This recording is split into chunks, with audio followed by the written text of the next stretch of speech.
in a nice way, you guys. So this box was very pivotal because if you look at it, it was actually the last box that they made right before the Cuban Revolution.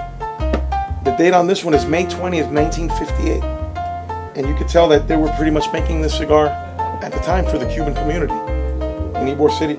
It says, elaborados con tabaco de huerta abajo, which basically means made with tobacco from Pinar del Rio, Cuba.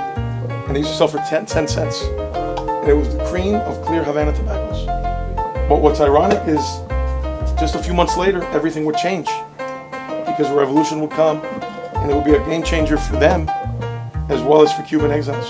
So that, I think, I'd like to say that's probably the most complete collection of pre-embargo vintage Fuente boxes from the era when they were here in Tampa making cigars. And we've been very fortunate. We've been able to keep them and collect them for many years.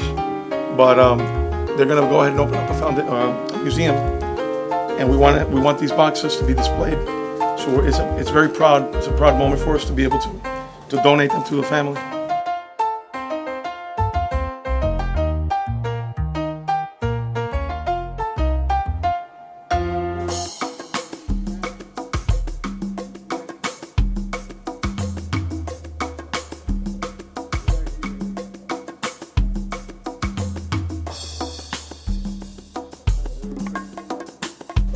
This is a brand that Fuente's own. What's it called? Oro de Cuba, Cuban gold. But the lithography and everything here was even made in Havana. Printed in Havana. What a beautiful artwork you see. And that just shows the connection of Cuba with Tampa at the time. How this industry flourished here. Thanks, of course, to the Cuban cigar makers of the time and the efforts of all these guys. It was a beautiful time. This box right here is the first box of 858s, and Carlito Fuente designed this box specifically. This is when he started using colors in his box. And it's kind of like a sticker that he would put on here when he first started dabbling with the colors. And if you look at the 858s now, they've certainly evolved. Now they're beautiful, the colors. And this is them back in the 60s. Just another piece of Tampa history. Stamp.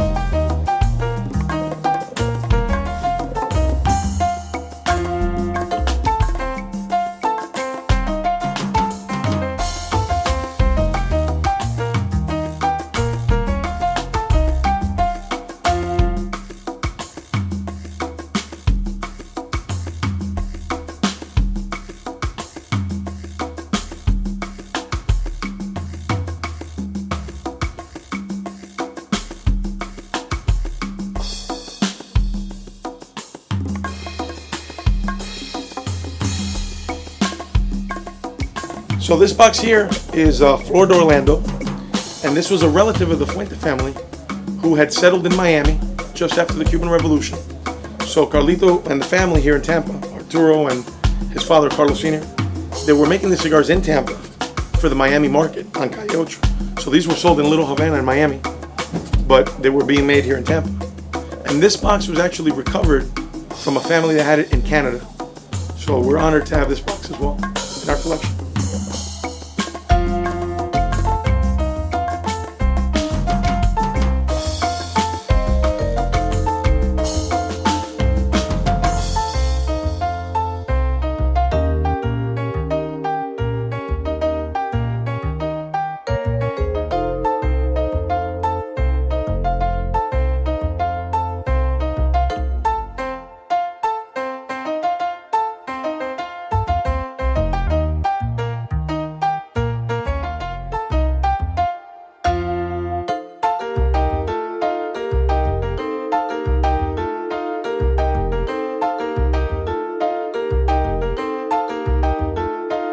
So this box is from when Salvador Rodriguez owned the Charles the Great building, which is currently the Fuente headquarters here in Tampa, but it was the Charles the Great cigar factory for many, many years. And this box is actually from 1907, and it was in New Jersey. So I'm happy that I was able to recover this piece of history, because it's almost in mint condition. And if you guys go off of Adamo Drive, you will see the building. It's still in existence today, and it functions as the Fuente headquarters. Cool.